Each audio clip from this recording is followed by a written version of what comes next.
Hello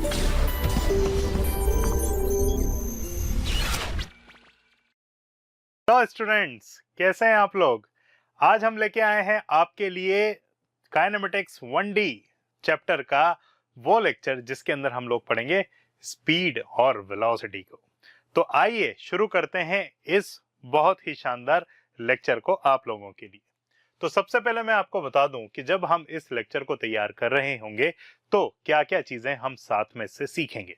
तो सबसे पहले इसके लर्निंग आउटकम्स की बात कर लेते हैं। तो सबसे पहले हमें स्पीड और वेलोसिटी का इंट्रोडक्शन देखना है, उसके बाद में इंस्टेंटेनियस स्पीड और वेलोसिटी को समझना है, और बाद में एवरेज स्पीड और एवरेज वेलोसिटी, और उस पर बहुत सारे हम न्यूमेरिकल्स करेंगे ताकि हमारा ये पूरा ही लेक्चर अच्छे से तैयार हो जाए।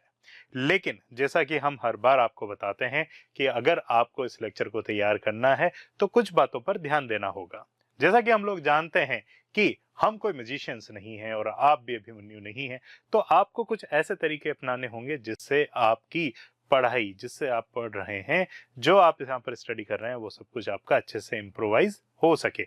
तो सबसे पहले प्रॉपरली आप बैठिए, आपके जो नोट्स हैं वो प्रॉपरली आप बनाइए, और साथ में इस बात का ध्यान रखें कि आप ये समझें कि जो आपको पढ़ाया जा रहा है वो एक लर्निंग वीडियो है। इसको एक प्रॉपर सेटिंग के साथ में बैठ के देखें। ऐसा नहीं हो कि 10 मिनट अभी देख रहे हैं, 15 मिनट बाद में देख रहे हैं, ऐसा नहीं करें।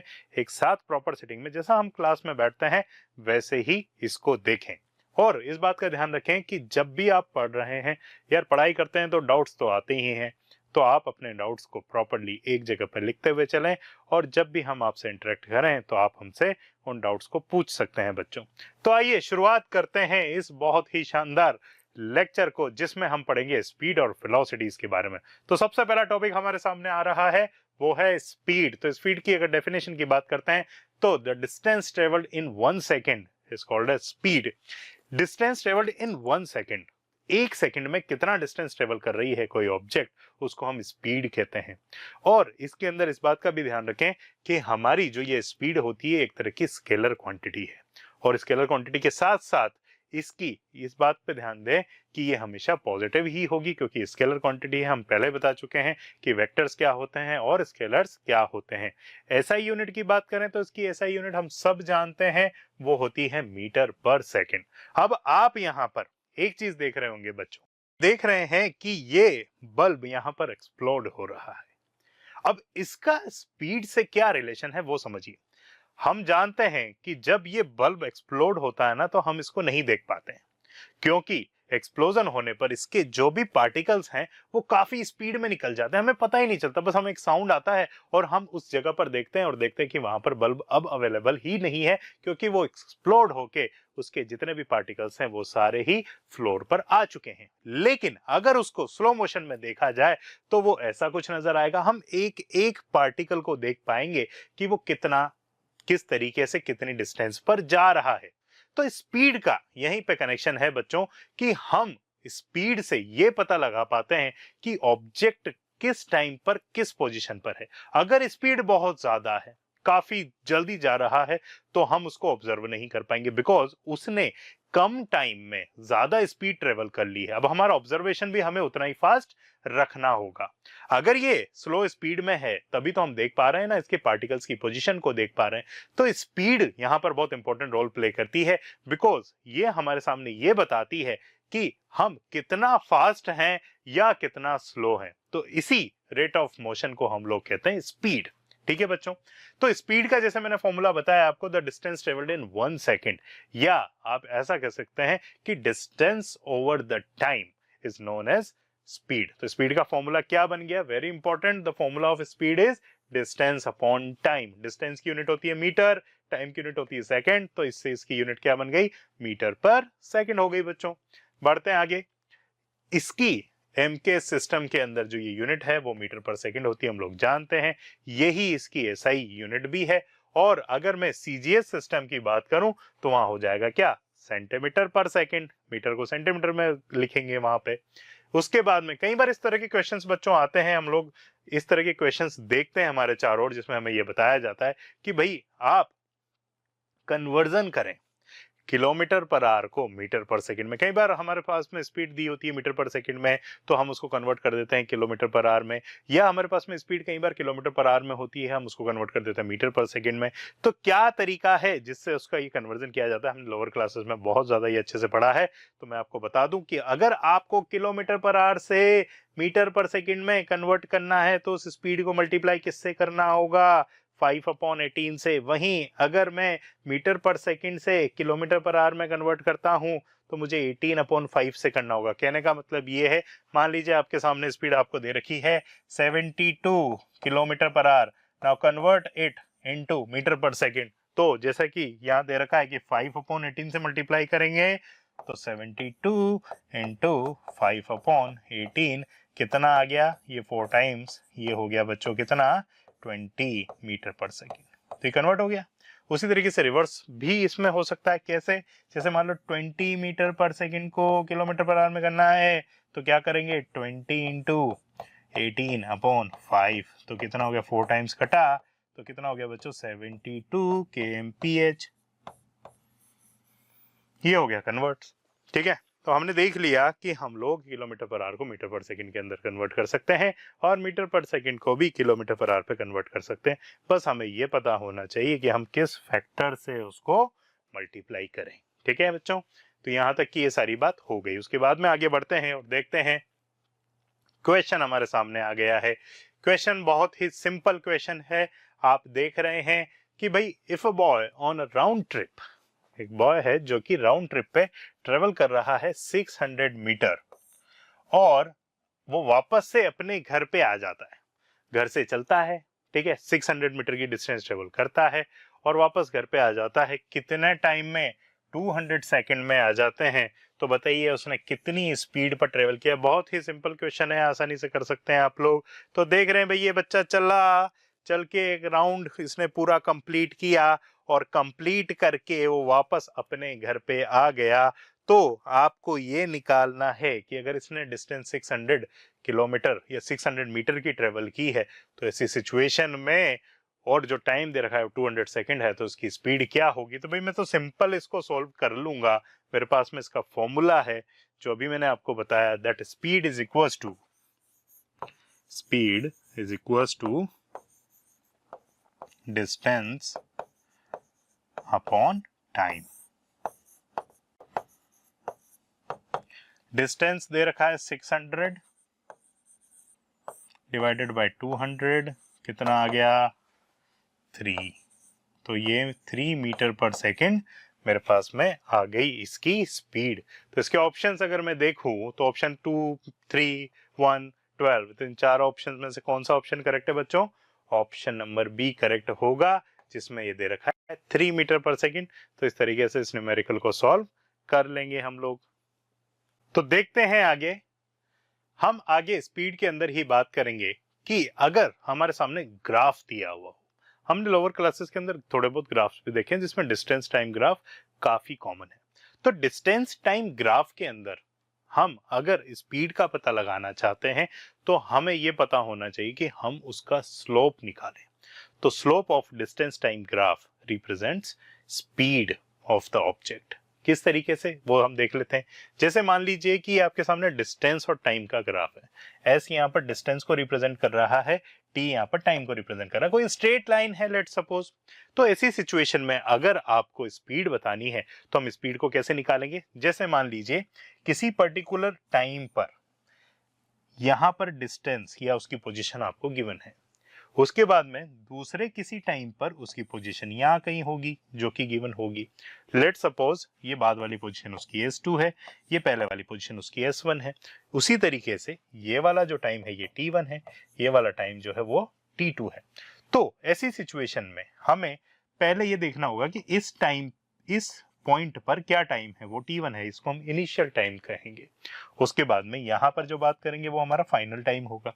ये इनिशियल पोजीशन होगी, ये फाइनल पोजीशन होगी ऑब्जेक्ट की। तो जब आप यहाँ पर स्लोप निकालेंगे तो स्लोप कैसे निकाला जा सकता है, ये स्लोप निकाला जा सकता है यहाँ से लेकर और यहाँ तक की ये जो डिस्टेंस है ये S2 माइनस S1 है, डिवाइडेड बाय यहाँ से लेके यहाँ तक के टाइम पीरियड का इंटरवल, वो क्या होगा T2 माइनस T1। तो स्लोप हम s2 minus s1 upon t2 minus t1 से निकाल सकते हैं बच्चों, बहुत आसानी से निकाल सकते हैं। उसके बाद में आती है टाइप्स ऑफ स्पीड। अब टाइप्स ऑफ स्पीड की अगर बात करें तो सबसे पहले हम इसमें इसको कैटेगराइज करते हैं uniform and non uniform speed. अभी तक हमने स्पीड को समझा, हमने ये सोचा कि स्पीड तो डिस्टेंस से रिलेटेड है और टाइम से रिलेटेड है। अगर कम टाइम के अंदर ज्यादा डिस्टेंस ट्रेवल हो जाता है तो हम कहते हैं कि स्पीड से चला है, यानी फास्ट चला है ऑब्जेक्ट। और अगर वही डिस्टेंस काफी ज्यादा टाइम ले लेता है तो हम ये कहेंगे कि वो स्लो चला है। तो कहने का मतलब ये है कि उस टाइम से उसकी डिस्टेंस कितनी मेजर हुई है उस हिसाब से ऑब्जेक्ट का स्लो होना या फास्ट होना डिपेंड कर रहा है। तो यूनिफॉर्म और नॉन यूनिफॉर्म स्पीड में मैं सबसे पहले यूनिफॉर्म स्पीड की अगर बात कर लेता हूं तो वो आती है, if the speed of a body is not changing with respect to time then it is said to be moving in uniform speed. कहने का क्या मतलब है, यूनिफॉर्म मतलब स्पीड का चेंज नहीं हो ना, स्पीड अपनी जो बनाई हुई है, यानी जिस पर्टिकुलर टाइम के अंदर जितनी डिस्टेंस, एक पर्टिकुलर टाइम इंटरवल में जितना डिस्टेंस वो ट्रेवल कर रहा है, every equal period of time interval में अगर उतना ही डिस्टेंस ट्रेवल हो रहा है तो फिर हम कहेंगे कि ऑब्जेक्ट ने अपनी स्पीड चेंज नहीं की, इसलिए वो यूनिफॉर्म स्पीड के अंदर चल रहा है। वहीं पे आप इस एग्जांपल से भी समझ सकते हैं, जैसे ये साइकिल पे भाई साहब चल रहे हैं और हर एक सेकंड के अंदर ये करीब करीब 5 मीटर का डिस्टेंस ट्रेवल कर रहे हैं। तो 0 से 1 में ये 5 चला, फिर 1 से 2 में ये 5 to 10 हुआ, उसके बाद में 2 से 3 में 10 to 15 हो गया, 3 to 4 के अंदर 15 से 20 हो गया, 4 to 5 के अंदर 20 से 25 हो गया, और उसके बाद में लास्ट में ये 5 से 6 के अंदर यानी एक एक सेकंड के इंटरवल के अंदर इन्होंने 5 मीटर का डिस्टेंस ट्रेवल किया। तो हम ये कहेंगे कि ऑब्जेक्ट हमारा यूनिफॉर्म स्पीड में चला था।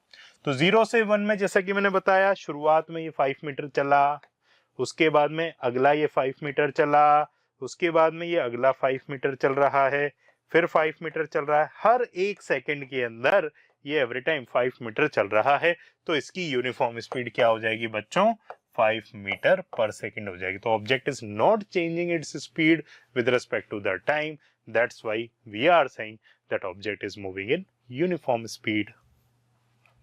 टाइप्स ऑफ स्पीड में आगे बढ़ते हैं और अब हमारा आ रहा है एग्जाम्पल, और ये एग्जाम्पल है जैसा कि मैं बता रहा हूं यूनिफॉर्म स्पीड का, जिसके अंदर बता रहा है a person covers equal distance in equal interval of time then he is moving in uniform speed. ठीक है, equal distance in equal interval of time. जैसे शुरुआत में ये वाली डिस्टेंस उसने 1 मिनट के अंदर कवर की, फिर इतनी ही डिस्टेंस 2 मिनट में, फिर इतनी डिस्टेंस 3 मिनट, फिर इतनी डिस्टेंस 4 मिनट। इसका मतलब ये इंटरवल तो वापस कितना हुआ, 1 मिनट का, ये भी 1 मिनट का, ये भी 1 मिनट का। So every time the distance is equal and the time interval is also equal, that's why we are saying that the object is moving in uniform speed.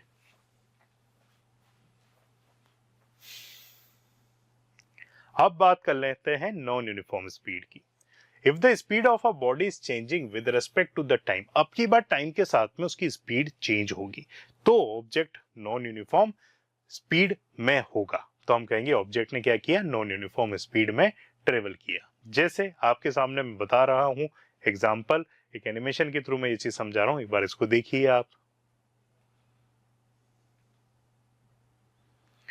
ये कार आपके सामने आ रही है, आप देख रहे हो, अभी ये स्लो मोशन में है, फिर ये काफी तेज चलने लगी, फिर अचानक से उसके बाद में फिर ये स्लो मोशन में हो गई। तो वेरिएबल स्पीड से चली है, पहले ये स्लो थी, फिर फास्ट हो गई, फिर स्लो हो गई। तो यूनिफॉर्म तो नहीं है, because every time its speed is changing with respect to the time, so we are saying that object is moving in non uniform speed.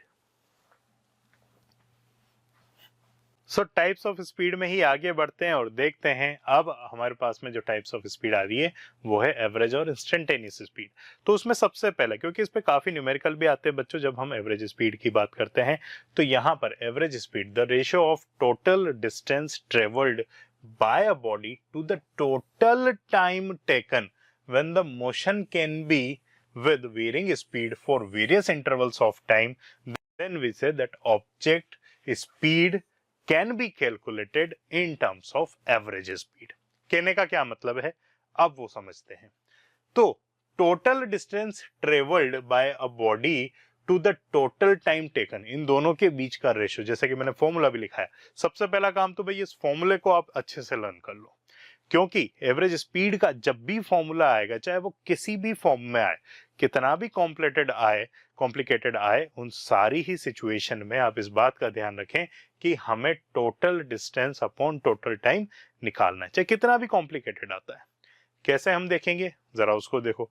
Total distance upon total time, इसका मतलब जैसे कोई सिचुएशन है आपके सामने, अभी आप देख रहे हैं कोटा से लेकर हम लोग जा रहे हैं जयपुर, एक कार में बैठ के जा रहे हैं, यहां से हमारी जर्नी स्टार्ट हुई। शुरुआत में स्लो मोशन में चले, कोई स्पीड रही होगी, फिर हम फास्ट चले, हमारी स्पीड और बढ़ गई होगी, उसके बाद में फिर कभी टाइम आया होगा तो हम और स्लो हो गए हैं, कभी बीच में रुके भी होंगे, फिर फाइनली हम जयपुर पहुंचे।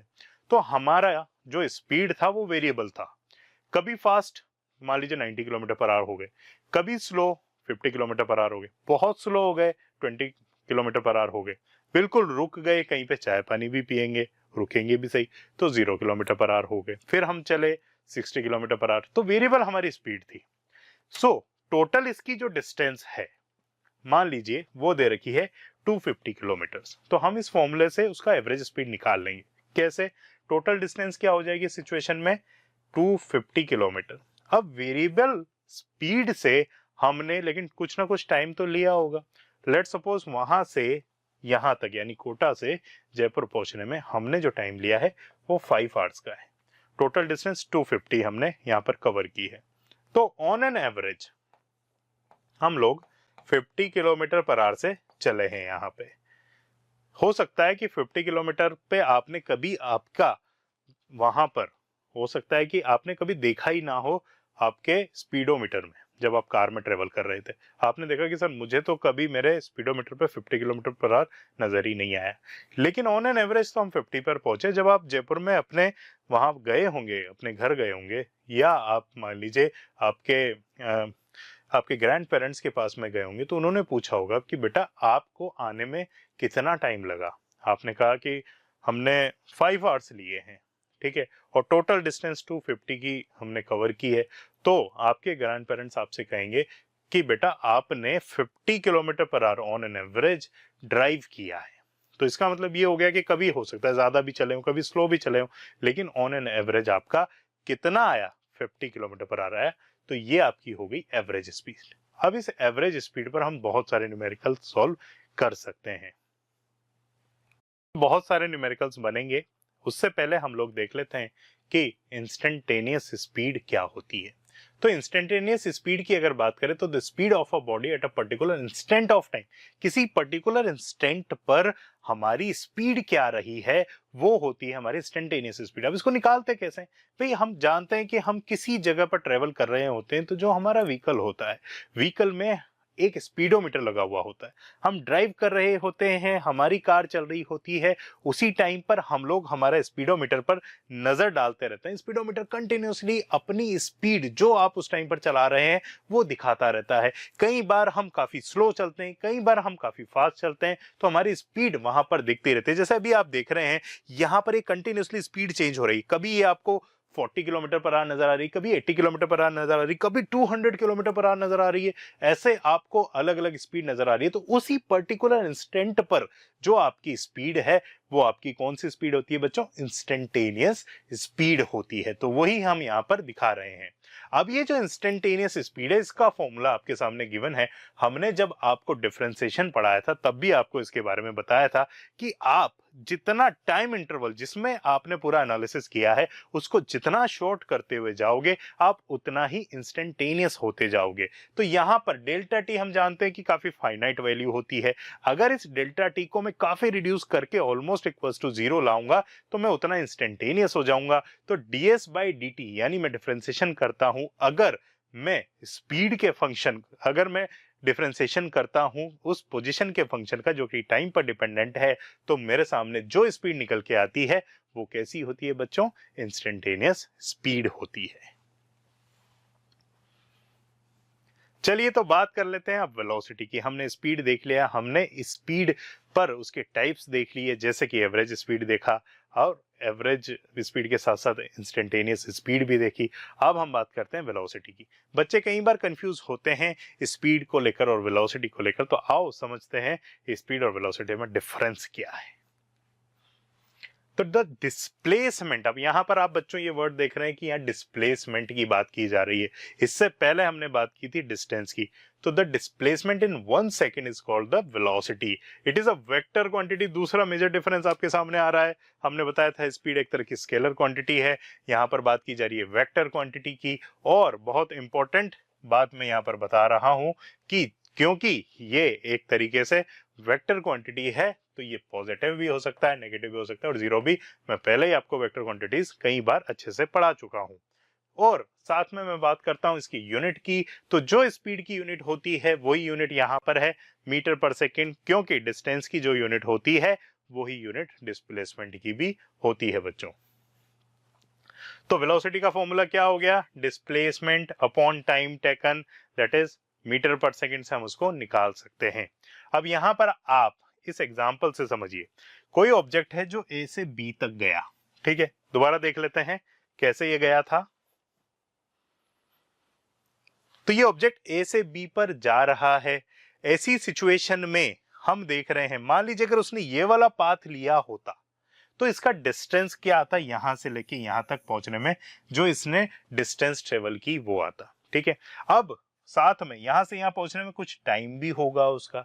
तो अगर मुझे इसकी स्पीड निकालनी होती, मान लीजिए मेरा ऑब्जेक्ट यहां से यहां इस पाथ ए सी बी के थ्रू चलता, तो ये जो डिस्टेंस है divided by the time taken. लेकिन जब मैं इसकी वेलोसिटी की बात करूंगा ना बच्चों, तो वहां पर मुझे केवल इनिशियल और फाइनल पॉइंट से लेना देना है। तो वो ये वाला सेकंड वाला पाथ होगा, ऑब्जेक्ट उस पर नहीं चला, लेकिन डिस्प्लेसमेंट निकालूंगा तो क्या होगा? डिस्प्लेसमेंट तो आप कहोगे सर ए बी ही होगा, तो ये वैल्यू मैं निकाल लूंगा। तो यहां से ये कोई वैल्यू आएगी मेरे पास में। टाइम तो वही होगा, क्योंकि जितने टाइम में वो इस पाथ के थ्रू यहां पहुंचा है, तो जब इसका डिस्प्लेसमेंट कैलकुलेट करेंगे तो वो तो फाइनल और इनिशियल पोजीशन के बीच की शॉर्टेस्ट डिस्टेंस होती है। ऑब्वियस सी बात है वो उस पर नहीं चला, लेकिन डिस्प्लेसमेंट तो यही आएगा मेरे सामने। तो मैं इस डिस्प्लेसमेंट से डिवाइड कर दूंगा उस टाइम को, तो जो वैल्यू निकल के आएगी वो मेरी क्या होगी? उस टाइम पर वेलोसिटी होगी। और इस पाथ में अगर टाइम से डिवाइड करता हूं ऊपर वाले से, तो इससे मुझे क्या मिलेगी? स्पीड मिलेगी। अब फायदा क्या हुआ? अब आप कहेंगे सर मैग्नीट्यूड वाइज तो वेलोसिटी कम है स्पीड से। ऑब्वियस बात है, क्योंकि हम जानते हैं इस सिचुएशन के अंदर डिस्टेंस ज्यादा होगा डिस्प्लेसमेंट से, बट ऑब्वियस सी बात है।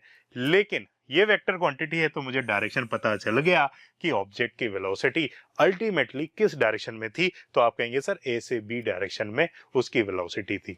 जबकि अगर ए से सी होते हुए बी पे जा रहा है तो इंस्टेंटेनियसली इसकी अलग अलग डायरेक्शंस रहेंगी। क्या मेरी बात आप लोगों को अच्छे से समझ में आ रही है? तो ये डिफरेंस होता है स्पीड और वेलोसिटी में बच्चों। आगे देख लेते हैं। अब आता है टाइप्स ऑफ वेलोसिटी।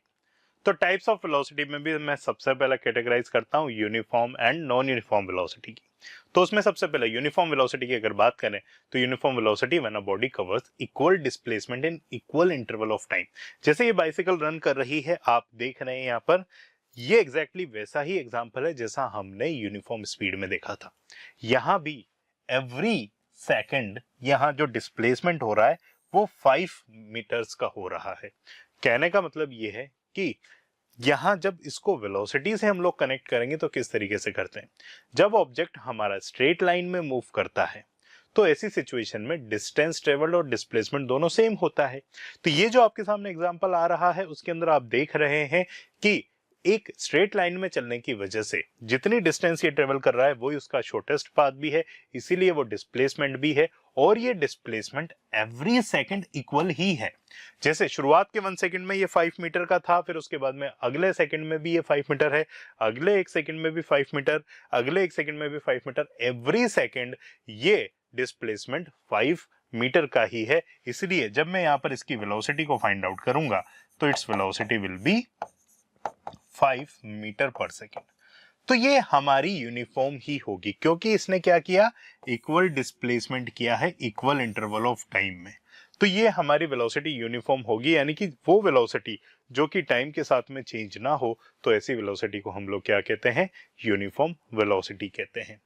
वहीं पे आगे जब मैं नॉन यूनिफॉर्म वेलोसिटी की या वेरिएबल वेलोसिटी की बात करूंगा तो when a body covers unequal displacement in equal interval of time. अब मुझे किसी एक को तो रेफरेंस बनाना होगा। मैंने टाइम को रेफरेंस बना दिया और इक्वल इंटरवल ऑफ टाइम्स के अंदर देखा कि ऑब्जेक्ट ने डिस्प्लेसमेंट कितने कितने किए हैं। अगर मैंने ये पाया कि इक्वल डिस्प्लेसमेंट कर रहा है इक्वल इंटरवल ऑफ टाइम, जैसे वहां मैं देख रहा था एक एक सेकंड का इंटरवल था, उसमें 5 मीटर का डिस्प्लेसमेंट हो रहा था, तो ऐसी सिचुएशन में हमने उसको बोल दिया कि वो यूनिफॉर्म वेलोसिटी है।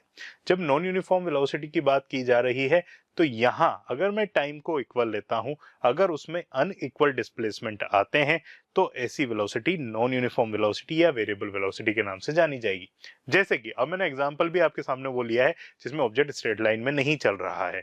तो आप इस बाइसिकल की बात कर रहे हैं, पहले ये ऊपर राइज हो रहा है तो काफी स्लो स्पीड पे, फिर जैसे ये नीचे जा रहा है इसकी स्पीड ज्यादा होगी, फिर ये वापस से ऊपर जब आएगा तो स्पीड इसकी स्लो होगी, फिर नीचे जाएगा तो स्पीड इसकी वापस से तेज हो जाएगी। तो कहने का मतलब ये है कि जब मैं इक्वल इंटरवल ऑफ टाइम के अंदर देखूंगा तो डिस्प्लेसमेंट मेरे अलग अलग आने हैं।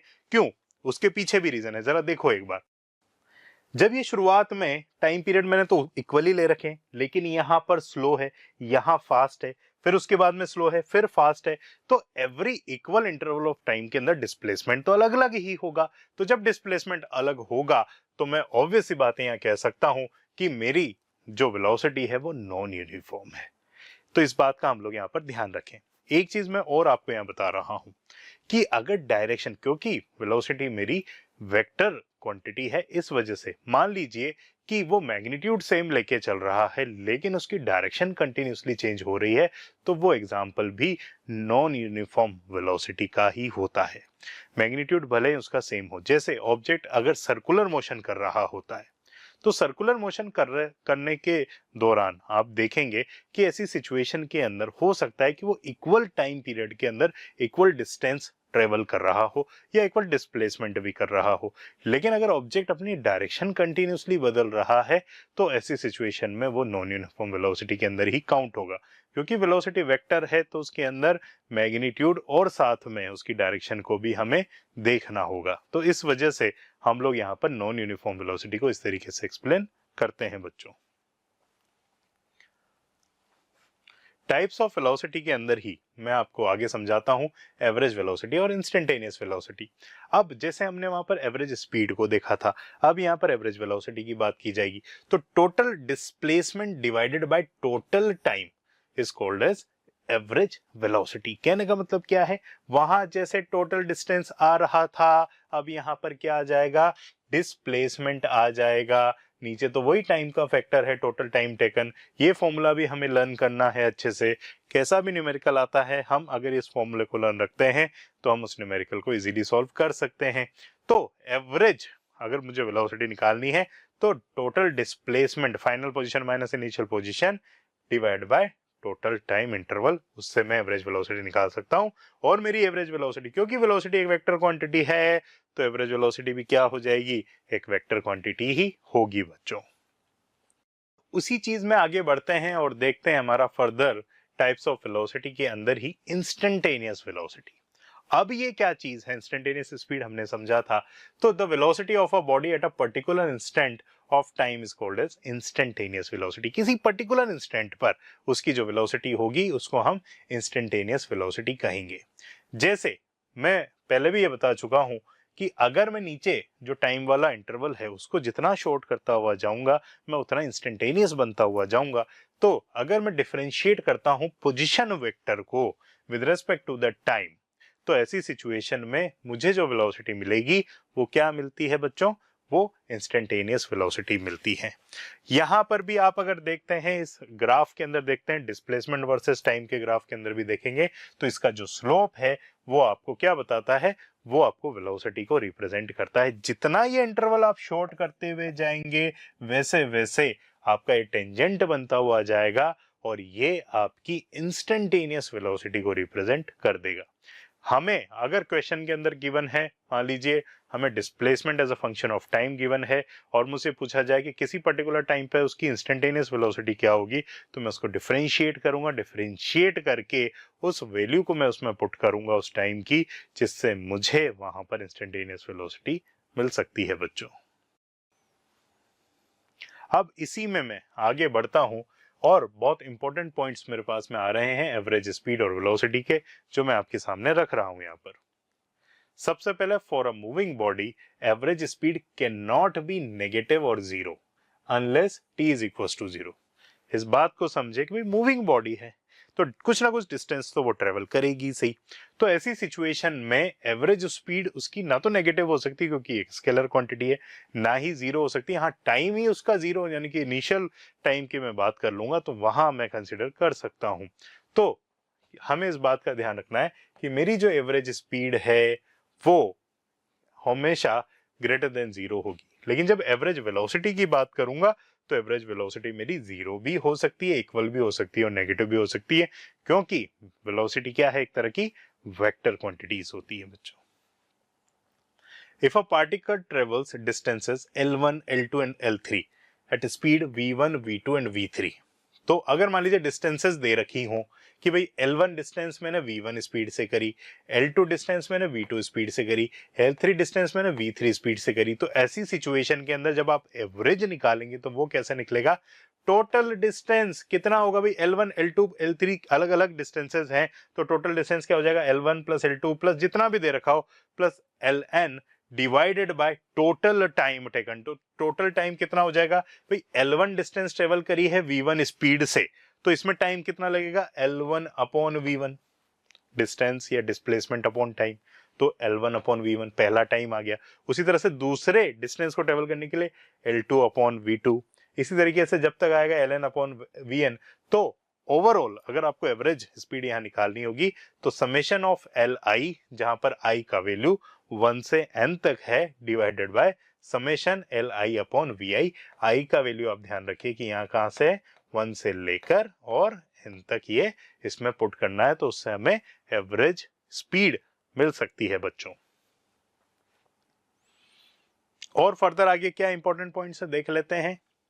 If a particle travels at a speed v1 and v2 for interval t1 and t2, तब क्या होगा, हमें अगर v1 स्पीड किसी पर्टिकुलर टाइम पे चला हो, v2 स्पीड किसी और टाइम पे चला हो, तो ऐसी सिचुएशन में कैसे फॉर्मूले को हम निकालेंगे। तो भाई हमें शुरुआत में टोटल डिस्टेंस चाहिए, मैं बार बार आपसे कह रहा हूं total distance upon total time वाला जो फॉर्मूला है वही अप्लाई करना है।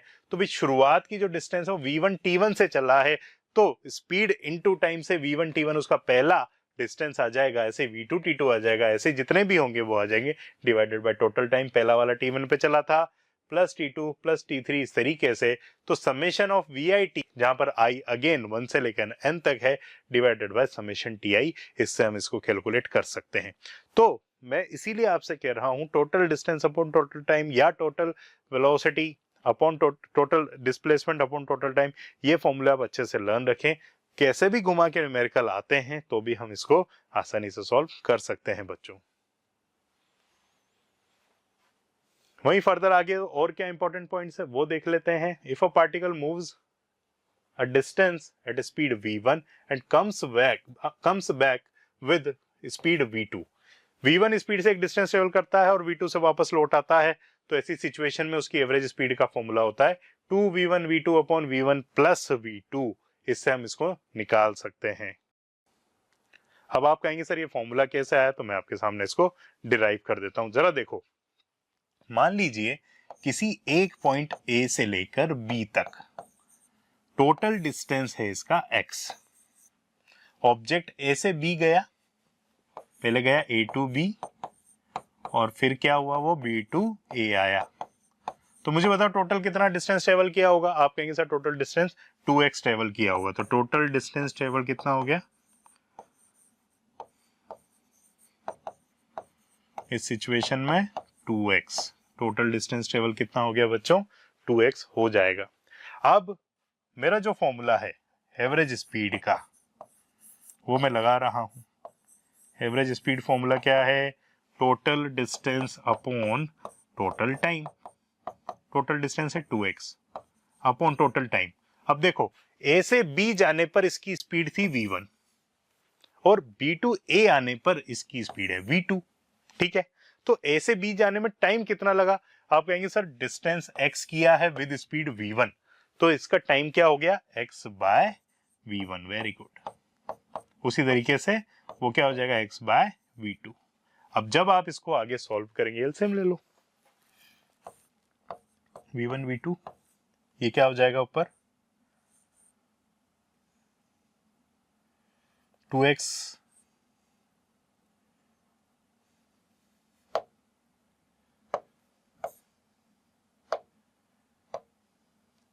ऊपर क्या हो जाएगा? ऊपर हो जाएगा x v2 plus x v1, ठीक है। कॉमन ले लो x, तो क्या हो गया? v2 plus v1 divided by v1 v2, और यहाँ क्या चल रहा है? ऑलरेडी 2x चल रहा है, x x कट गया, ये पार्ट ऊपर जाएगा, तो क्या बन गया बच्चों? 2v1 v2 upon v1 plus v2। तो ये मेरा फॉर्मूला आ गया जो गिवन था। तो इस तरीके से हम एवरेज स्पीड निकाल सकते हैं। कई बार इस पर बेस्ड डायरेक्ट न्यूमेरिकल पूछ ले जाते हैं, कई बार ये फॉर्मूला भी पूछ लिया जाता है, तो हम इसको सॉल्व कर सकते हैं बहुत आसानी से। और फर्दर क्या इसके इंपॉर्टेंट पॉइंट्स हैं उनको देख लेते हैं।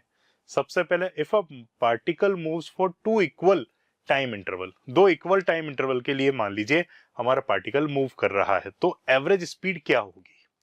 इक्वल टाइम इंटरवल की यहाँ पर बात की जा रही है कि भाई एक ही टाइम पर बात कर रहे हैं, पहले v1 स्पीड से चला, उसके बाद में v2 स्पीड से चला, इक्वल टाइम इंटरवल पे, तो एवरेज स्पीड आप simply v1 plus v2 by 2 से निकाल सकते हो, इसमें कोई प्रॉब्लम नहीं है।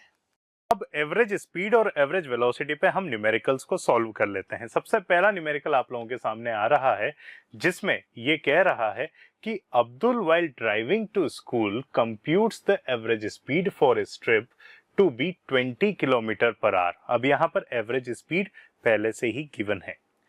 On his return trip along the same route, अब उसी रूट पे वो वापस आया, there is less traffic and the average speed is 40 kilometre per hour. What is the average speed for the Abdul's trip? अब आपको एवरेज स्पीड पहले से दी हुई है एक जगह से दूसरी जगह जाने में, फिर वहां से रिटर्न होने पर दूसरी एवरेज स्पीड दी है, और फिर आपसे ओवरऑल एवरेज स्पीड की बात यहाँ पर की जा रही है। कई बार बच्चे कंफ्यूज हो जाते हैं जब उनके सामने ये एवरेज स्पीड का जो टर्म है ये बार बार यूज किया जाता है। तो शुरुआत में जब एवरेज का एवरेज हमें निकालना है, तो आप इस एवरेज स्पीड को स्पीड की तरह ही कंसिडर करके चल सकते हैं। तो हम यहाँ पर इस क्वेश्चन को किस तरीके से सॉल्व करेंगे देखते हैं पहले। अब यहाँ जो बात हो रही है वो ये है कि अब्दुल ट्रेवल कर रहा है कहां से? एक जगह से, और वो वहां से चल रहा है किसी स्पीड पर दूसरी जगह पर। जैसे आप इस कार की बात कर रहे हैं, लेट्स सपोज कि अब्दुल इस कार के अंदर बैठा हुआ है। मैं आपको दिखाता हूं कि किस स्पीड से ये पहले गया और उसके बाद में इसकी स्पीड क्या हुई। तो सबसे पहले देखते हैं इसके अंदर क्या हो रहा है। तो कार ये यहां पर आ रही है 20 किलोमीटर पर आवर पे। उसके बाद में जब कार ने अपनी एक ट्रिप पूरा कर लिया, तो उसके बाद में ये 40 किलोमीटर पर आवर से, क्योंकि उसको लेस ट्रैफिक मिला, तो उसकी वजह से ये काफी तेज स्पीड में यानी कि डबल स्पीड में वापस लौट के आई। आपको इस पूरी ही जर्नी में कितनी उसकी एवरेज स्पीड रही ये निकालनी है। तो जब हम बात कर रहे हैं अब्दुल की, तो अब्दुल यहाँ पर ड्राइव कर रहा है एक पॉइंट से दूसरे पॉइंट तक। उसमें यहां से यहां तक जाने में उसकी एवरेज स्पीड थी 20 किलोमीटर पर आवर। जब वो रिटर्न ट्रिप पे वापस आया तो उस टाइम पर उसकी स्पीड रही 40 किलोमीटर पर आवर। अब आपसे कहा जा रहा है कि उसकी एवरेज स्पीड निकालें। तो एवरेज स्पीड के लिए यहाँ पर, जैसा कि मैंने आप लोगों को पहले भी फॉर्मूले बताए हैं, तो ऐसी सिचुएशन में जब एवरेज स्पीड की बात की जाएगी, तो एवरेज स्पीड का सबसे पहला फॉर्मूला तो हमें पता है, total distance upon total time लगाना है। लेकिन यहाँ पर हम लोग जब जानते हैं कि आधी डिस्टेंस के लिए अगर मैं इस पूरी ही ट्रिप को टोटल डिस्टेंस मानूं तो वो 2x है। मान लीजिए यहाँ से यहाँ तक की डिस्टेंस इसकी x है, तो x डिस्टेंस इसने 20 किलोमीटर पर आवर से की।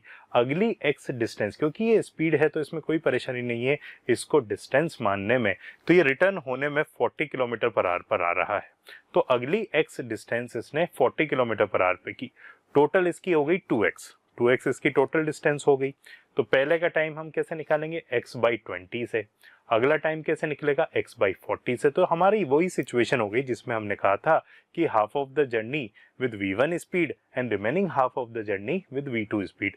तो एवरेज स्पीड का फॉर्मूला सिचुएशन के अंदर होता था बच्चों 2v1 v2 upon v1 plus v2। ये फॉर्मूला था, हमने डिराइव भी किया है हमारे लेक्चर में ही। तो हम यहाँ पर उसको पुट कर देंगे। तो हमारे लिए 20 किलोमीटर पर आवर v1 है और 40 किलोमीटर पर आवर क्या है, v2 है। हम इसमें पुट कर देंगे इसको, तो देखते हैं कैसे आंसर आएगा।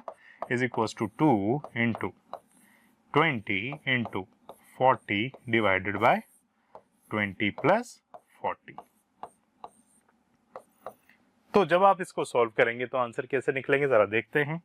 ये हो जाएगा 1600 डिवाइडेड बाय 60, 0 से 0 यहाँ पर कटा, तो ये हो गया 160/6। दैट इज इक्वल टू 160 में जब 6 से डिवाइड करेंगे तो क्या आंसर आएगा, 2, फिर 40 हुआ, 6, फिर 40 आ रहा है तो 26.66 kmph। तो बच्चों जो इसकी एवरेज स्पीड रही थ्रू आउट द जर्नी वो कितनी आ गई, 26.66 किलोमीटर पर आवर। तो इस तरीके से इस न्यूमेरिकल को हम लोग सॉल्व कर सकते हैं। चलिए मूव करते हैं हमारे नेक्स्ट न्यूमेरिकल पर, और वो आ रहा है आपके सामने। यहाँ बात हो रही है कार की, जो कि 40 किलोमीटर पर आवर की फर्स्ट आवर के अंदर स्पीड लेके चल रहा है, उसके बाद में 60 किलोमीटर पर आवर चल रहा है नेक्स्ट हाफ आवर के लिए, और finally with the speed of 30 kilometre per hour for next 1.5 hour के लिए चल रहा है। So calculate the average speed of the car. Situation यहाँ पर हमें क्लियर हो गई। यहाँ क्या हो रहा है, यहाँ आपको 3 डिफरेंट सिचुएशंस दी हुई है। फर्स्ट सिचुएशन में क्या हो रहा है, फर्स्ट सिचुएशन में आप देख रहे हैं कि शुरुआत में ये 40 किलोमीटर पर आवर पे चला, उसके बाद में ये 60 किलोमीटर पर आवर पे चला, और उसके बाद में ये 30 किलोमीटर पर आवर पर चल रहा है। तो यही सिचुएशन यहाँ है। हम सबसे पहले इसको सॉल्व करने के लिए क्या करेंगे, हम ये करेंगे कि शुरुआत में distance covered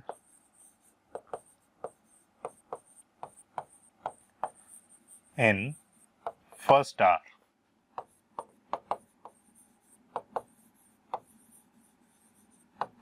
that will be equals to, speed क्या है बच्चों, 40 किलोमीटर पर आवर। उस टाइम पर इसकी स्पीड कितनी है, 40 किलोमीटर पर आवर। टाइम कितना है, 1। सो the answer of first distance will be 40 kilometre. भाई 40 किलोमीटर पर आवर से 1 आवर के लिए चल रहा है तो 40 किलोमीटर की डिस्टेंस ट्रेवल करेगा वो। उसके बाद में नेक्स्ट उसने कहा कि 60 किलोमीटर पर आवर से ये नेक्स्ट हाफ एन आवर में चल रहा है। तो हम यह लिखेंगे, distance covered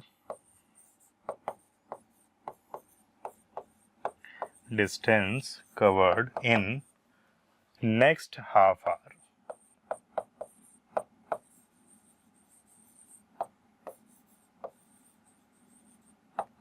distance covered in next half hour.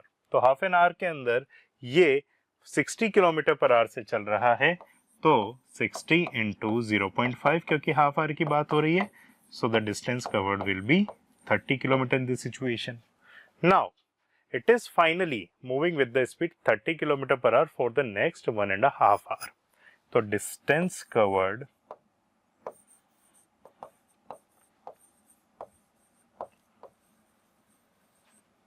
in next 1.5 hours. Next 1.5 hours के अंदर अगर आपको डिस्टेंस निकालनी है, so that will be 30 into 1.5, that is 45 kilometers. So we got the total distance. First distance is 40 kilometer, second distance is 30 kilometer, and the third distance is 45 kilometer. So total distance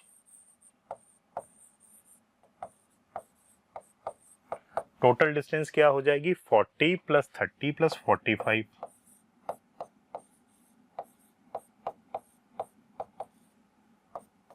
कितनी हो गई बच्चों?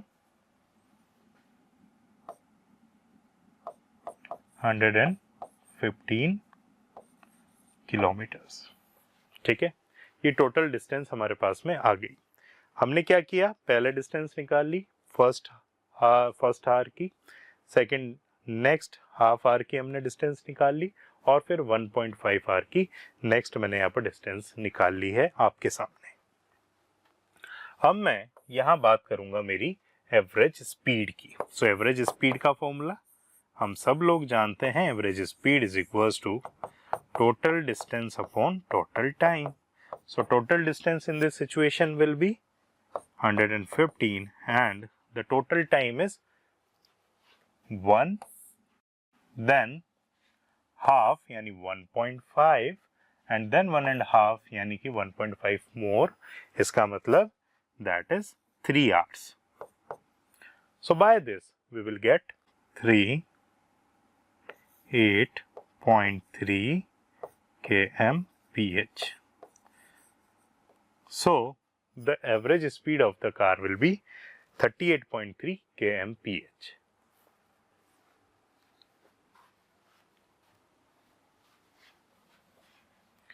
अब यहां पर हम बात कर रहे हैं हमारे नेक्स्ट न्यूमेरिकल की।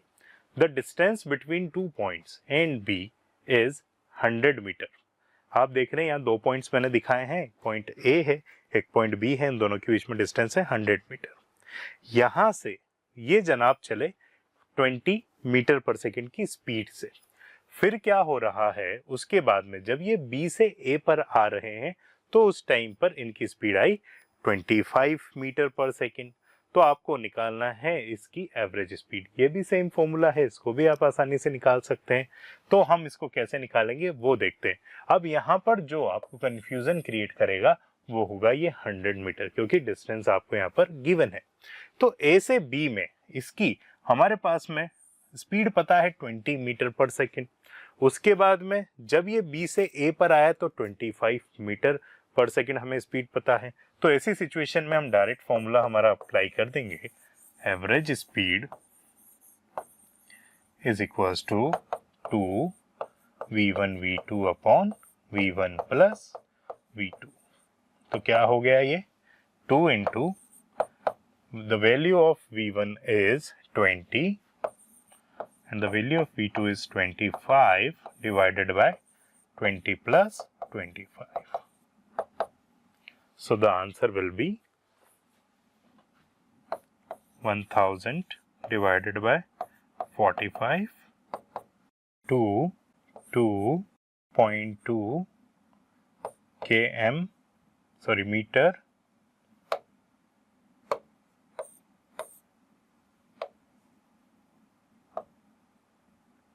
to 2.2 meter per second. So in this situation, the average speed of this person is 22.2 meter per second. अब हम मूव करते हैं हमारे नेक्स्ट क्वेश्चन पर। नेक्स्ट क्वेश्चन हमारे पास में आ रहा है, इन 1 second a particle goes from A to B moving in a semicircle of a radius 1 meter, the magnitude of average velocity. अब इस टाइप के क्वेश्चन को सॉल्व करने के लिए हमें ये कंसेप्ट पता होना चाहिए कि एवरेज वेलोसिटी और एवरेज स्पीड में क्या डिफरेंस है। जैसे आप देख पा रहे हैं यहां पर इस पाथ के थ्रू डिस्टेंस कवर हुई है, लेकिन हमें एवरेज वेलोसिटी निकालनी है। तो एवरेज वेलोसिटी का जो फॉर्मूला होता है that is total displacement.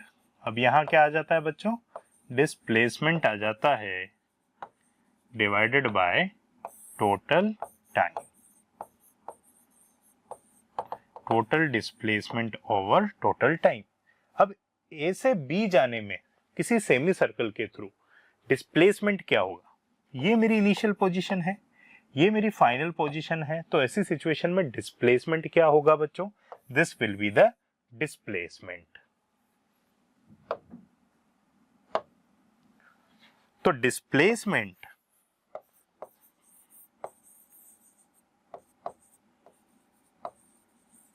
AB will be equals to the diameter, that is 2r. अब हमें क्या r गिवन है क्या, हाँ 1 मीटर मुझे यहाँ पर रेडियस गिवन है, तो मेरे लिए 2 इंटू 1 इसका डिस्प्लेसमेंट हो गया, और टाइम यहाँ पर कितना है 1 सेकेंड, इसमें आ रहा है 1 सेकेंड, तो इससे 2 मीटर पर सेकेंड मेरी यहाँ पर क्या आ गई बच्चों, एवरेज वेलोसिटी आ गई। तो इस तरीके से हम इस न्यूमेरिकल को भी सॉल्व कर सकते हैं। तो इन चारों ऑप्शंस के अंदर अगर मैं देखूं तो 2 मीटर पर सेकेंड हमारा यहाँ पर करेक्ट ऑप्शन होता है, 2 मीटर पर सेकेंड। तो ये जैसे कि मैंने अभी आपको निकाला, तो ऑप्शन बी यहाँ पर क्या हो जाएगा बच्चों, करेक्ट हो जाएगा। अब मूव करते हैं हम हमारे नेक्स्ट क्वेश्चन पे। A car travels 1/3 of distance on a straight road with a velocity of 10 kilometre per our. जैसे शुरुआत में देख रहे हैं आप 10 किलोमीटर पर आवर पे चले, फिर ये फास्ट चले 50 और फास्ट हुए 60 किलोमीटर पर आवर पे यहाँ पर ये डिस्टेंस कवर की गई है। अच्छा, ये जो डिस्टेंसेस हैं ये इक्वल है, कहने का मतलब ये है कि शुरुआत की डिस्टेंस जो 1/3 है वो कवर की गई 10 किलोमीटर पर आवर, जो आपको यहाँ दिख भी रही है 10 किलोमीटर पर आवर। उसके बाद में नेक्स्ट 1/3 कवर की गई 20 किलोमीटर पर आवर से, और जो लास्ट वाली 1/3 है वो 60 किलोमीटर पर आवर से कवर की गई है। तो अगर हमें पूछा जाए कि ऐसी सिचुएशन में आप एवरेज वेलोसिटी निकालें तो हम उसको कैसे निकाल सकते हैं, देखते हैं बच्चों। So average velocity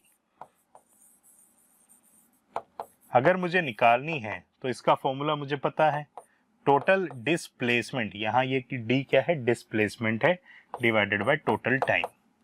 total displacement तो मैं निकाल सकता हूँ क्योंकि 1/3 ऑफ द डिस्टेंस की बात की जा रही है, तो वो मैं खुद से भी सोच के लिख सकता हूँ कि ऐसी सिचुएशन के अंदर मैं अगर टोटल डिस्टेंस को कुछ मान लूँ तो मेरे लिए चीज़ें आसान हो जाएगी। तो ऐसी सिचुएशन में टोटल डिस्प्लेसमेंट को लेट सपोज मैंने x मान लिया, तो ये मेरी टोटल डिस्प्लेसमेंट मुझे पता चल जाएगा। उसके बाद में टोटल टाइम मुझे निकालना है, तो देखेंगे कि ये अलग अलग स्पीड या वेलोसिटी से चला है। शुरुआत में ये 10 किलोमीटर पर आवर से चला, उसके बाद ये 20 किलोमीटर पर आवर से चला, उसके बाद ये 60 किलोमीटर पर आवर से चला। तो एवरी टाइम इसने जो डिस्टेंस कवर की होगी वो अलग अलग टाइम पे की होगी। कहने का मतलब ये है कि शुरुआत का जो फर्स्ट 1/3 डिस्टेंस इसने कवर किया होगा वो 10 किलोमीटर पर आवर से करने की वजह से उसका टाइम अलग होगा। उसके बाद में यहाँ पर 20 किलोमीटर पर आवर के करने की वजह से टाइम अलग होगा, 60 किलोमीटर पर आवर के करने की वजह से यहाँ पर टाइम अलग होगा। एवरी डिस्टेंस जो 1/3 डिस्टेंस है उसका टाइम अलग अलग होगा, तो वो टाइम हमें यहाँ पर लिखना होगा। तो शुरुआत में डिस्टेंस मेरी है x/3 and that is covered with 10 kilometre per our, so that will be the first time interval जिसमें इसने 1/3 कवर किया होगा। सेकंड क्या हो जाएगी, ये मेरे जो फॉर्मूला आपको पहले बताए थे उसी से निकाल रहे हैं, that will B 20 plus x/3 into 60। तो इससे हम इसको सॉल्व कर सकते हैं। तो देखेंगे बच्चों क्या हो जाएगा, x से x भी काट देता हूं तो मेरे लिए तो चीजें और आसान हो गई। 1/30 प्लस 1/60 प्लस 1/80, 180। ठीक है ना, इसका एलसीएम लेंगे तो क्या आएगा 180, ये हो गया 6 टाइम, ये हो गया 3 टाइम, ये हो गया 1 टाइम। सो 10/180, और ये 1 पहले से ही चल रहा है तो दैट विल बी 180/10, तो कितना आ गया 18 किलोमीटर पर आवर। तो इस सिचुएशन में बच्चों हमारी जो एवरेज वेलोसिटी आएगी वो कितनी आएगी, 18 किलोमीटर पर आवर आएगी। मूव करते हैं नेक्स्ट क्वेश्चन पे। A boy swims in a swimming pool of length 100 metre. He swims for one end to another end while reaching the start point in 2 minutes. Find the average velocity of the swimmer.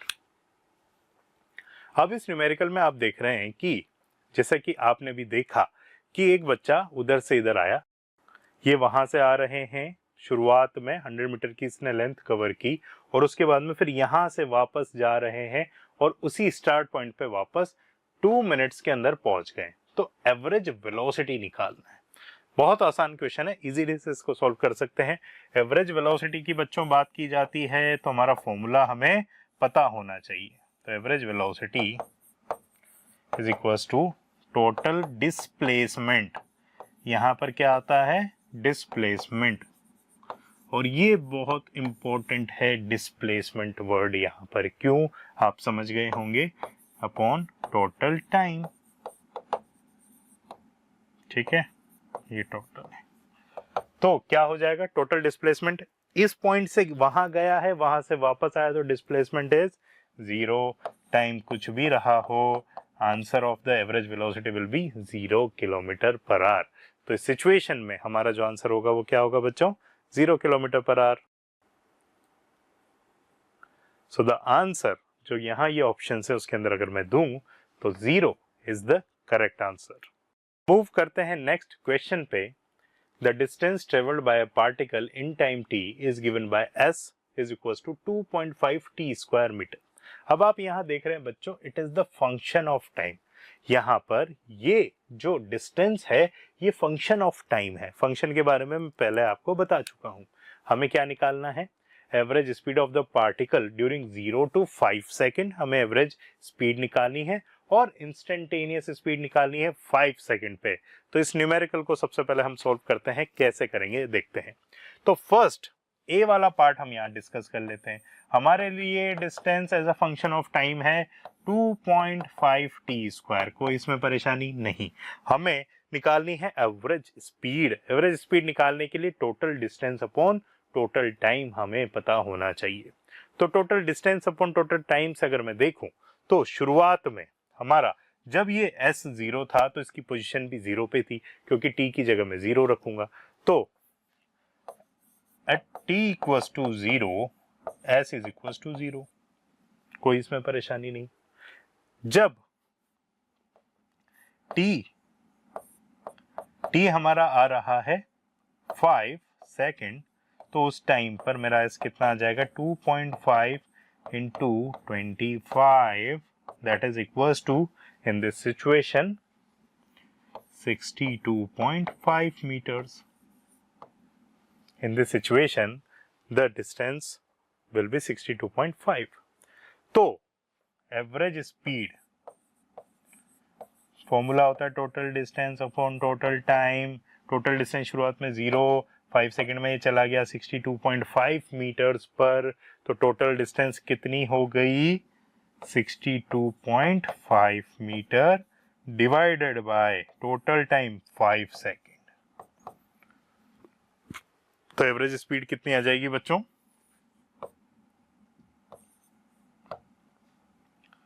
12.5 meters. So in this situation the average speed will be 2.5 meter per second. यहाँ पर जो answer आएगा वो हमारा आ जाएगा average speed का 12.5 metre per second. आगे बात करेंगे इंस्टेंटेनियस स्पीड की, यानी कि जो डेल्टा टी है ये बहुत कम हो गया है, इसका मतलब डिफरेंशिएशन करना होगा। तो if s is given as, मैं b वाला पार्ट यहाँ सोल्व कर रहा हूँ, s is given as 2.5 into t square, so ds by dt instantaneous के लिए डिफरेंशिएशन करना होता है, तो 2.5 टी स्क्वायर का डिफरेंशिएशन क्या होगा, 2t टाइम के रेस्पेक्ट में, तो ये हो गया 5 इंटू टी। नाउ किस टाइम पर निकालना है, 5 सेकेंड पे, तो t का वैल्यू में क्या रख दूंगा, 5, तो 5 इंटू 5 दैट इज 25। तो मेरी यहाँ पर instantaneous speed in this situation is 25 metre per second. इसका मतलब हमारी जो यहाँ इंस्टेंटेनियस स्पीड होगी दैट इज इक्वल टू कितनी होगी, 25 मीटर पर सेकेंड होगी। चलिए मूव करते हैं नेक्स्ट क्वेश्चन पर। अब आपके सामने एक फिगर दिया हुआ है जिसके अंदर ऑब्जेक्ट मूव होता है स्टार्ट पॉइंट से उसके फाइनल पॉइंट तक और सेम टाइम ऑफ इंटरवल पे। अब आपके सामने ग्रिड आएगा जिस पर ये सिचुएशन आपको बता रखी है कि ऑब्जेक्ट किस तरीके से मूव हो रहा है। आपको यहाँ पर उनकी वेलोसिटीज को कंपेयर करना है। तो आप देख रहे हैं ये वो ग्रिड है जिसकी मैं बात कर रहा हूँ। शुरुआत में ऑब्जेक्ट यहाँ से चला और इस पॉइंट पे आके रुका। सेकेंड सिचुएशन में पॉइंट यहाँ से चला और यहाँ आके रुका है। थर्ड सिचुएशन में पॉइंट यहाँ से चला है और वहां जाके रुक गया है। उसके बाद में नेक्स्ट सिचुएशन में हमारा पॉइंट यहाँ से चला, यहाँ चला और फाइनली यहाँ आके रुक गया है। आपको एवरेज वेलोसिटी की बात करनी है कि ऐसी सिचुएशन में अगर उसने सेम टाइम लिया है तो उसकी एवरेज वेलोसिटी क्या होगी। तो एवरेज वेलोसिटी निकालने के लिए बच्चों हम लोग देखेंगे कि कैसे यहाँ पर एक कंपेयर किया जा सकता है। तो भाई ग्रिड के बीच में डिस्टेंस को हम सबसे पहले यहाँ समझेंगे। तो ये उसने यहाँ से निकला और यहाँ पहुंचा, इसका मतलब ये है कि उसने एक ग्रिड से दूसरे ग्रिड तक की डिस्टेंस कवर की पहली सिचुएशन। दूसरी में ऐसे गया, यहाँ गया, यहाँ गया, लेकिन डिस्प्लेसमेंट में तो इस ग्रिड से इस ग्रिड की बीच की डिस्टेंस ही देखी जाएगी। थर्ड सिचुएशन के अंदर आप देखेंगे तो यहाँ से यहाँ गया, तब भी क्योंकि सेम टाइम में गया है तो उसने इस ग्रिड से इस ग्रिड तक पहुंचा, यानी यहाँ पर भी एक ग्रिड का डिफरेंस है। और फोर्थ में जब ये यहाँ से चला है और यहाँ पहुंचा है तो इसमें भी कितना है, एक ही ग्रिड का डिफरेंस है। So every time the difference of grid is 1। पहली सिचुएशन में भी 1 है, दूसरी में भी 1 है, तीसरी में भी 1 है और फोर्थ में भी क्या है बच्चों, 1 ग्रिड का डिफरेंस है। इस वजह से क्योंकि सेम टाइम है, सेम यहाँ पर ग्रिड का डिस्प्लेसमेंट जो है वो भी सेम है, इस वजह से इनकी एवरेज वेलोसिटीज भी क्या होंगी, सेम होंगी। इसलिए यहाँ पर बच्चों ऑप्शन नंबर ए क्या हो जाएगा, करेक्ट हो जाएगा। अब मूव करते हैं नेक्स्ट क्वेश्चन पर। नेक्स्ट क्वेश्चन हमारा है कि हमें एक ग्राफ दे रखा है, डिस्प्लेसमेंट टाइम ग्राफ। आपको इंस्टेंटेनियस वेलोसिटी निकालनी है उस पॉइंट पर जहां पर उसकी इंस्टेंटेनियस वेलोसिटी नेगेटिव है। तो ये ग्राफ आपके पास में बनाया है, आप देखिए ग्राफ कुछ इस तरीके से बना हुआ है, डिस्प्लेसमेंट टाइम ग्राफ। और इसमें कुछ पॉइंट्स आपको दिए हुए हैं, एक पॉइंट सी है, एक पॉइंट डी है, एक पॉइंट आपका ई है और एक पॉइंट एफ है। आपको बताना है कि कहां पर इसकी जो इंस्टेंटेनियस वेलोसिटी है वो क्या होगी, नेगेटिव होगी। तो हमने ये पढ़ा था कि जो स्लोप होता है डिस्प्लेसमेंट टाइम ग्राफ का वो उसकी वेलोसिटी को रिप्रेजेंट करता है। टेंजेंट लगा के देखेंगे तो इंस्टेंटेनियस आ जाएगी। तो इस पॉइंट पे टेंजेंट मार्क करते हैं तो ऐसा होगा, इस पॉइंट पे स्लोप ये, इस पॉइंट पे स्लोप ये और इस पॉइंट पे स्लोप ये।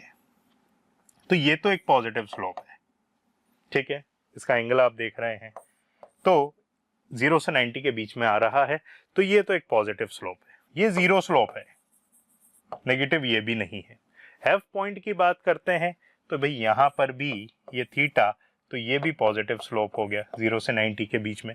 अब यहाँ देख रहे हैं ई पॉइंट पे, तो ये जो स्लोप है मेरा 90 डिग्री से ज्यादा है, तो ये वाला स्लोप क्या हो जाएगा यहाँ पे, it will be the negative slope. और अगर इसका स्लोप नेगेटिव आ गया तो इसका मतलब ऐसी सिचुएशन में हमारा जो पॉइंट होगा वो पॉइंट कौन सा होगा बच्चों, the point will be E, so the answer is C. तो यहां पर C will be the correct answer बच्चों। सो फाइनली आज हमने इस पूरे ही टॉपिक को खत्म कर दिया और ये हमारा लेक्चर यहाँ पर फिनिश होता है। कुछ बातों का ध्यान हम रखें, मैं वापस आपको रिमाइंड कर रहा हूँ, आपके जो नोट्स हैं वो प्रॉपर हैंड रिटन होने चाहिए। दूसरी बात जो आपको याद रखनी है वो ये है कि आप जितने भी वर्कशीट्स आपको प्रॉपर्ली दी जा रही हैं उनको आप कंप्लीट करें और हमें टाइम टू टाइम आपके जो डाउट्स हैं वो भेजते रहें। और थर्ड थिंग जो यहाँ पर इंपॉर्टेंट है बच्चों वो ये है कि कोई भी डेरिवेशन अगर इसमें आपको एक्सप्लेन किया गया है तो उसको बार बार प्रैक्टिस करें, प्रॉपर्ली उसको सॉल्व करें ताकि आपको कोई कंफ्यूजन ना रहे। तो यहीं पे मैं आपके सामने इस पूरे ही लेक्चर को आज वाइंड अप करता हूं। मिलते हैं नेक्स्ट लेक्चर में। Thank you.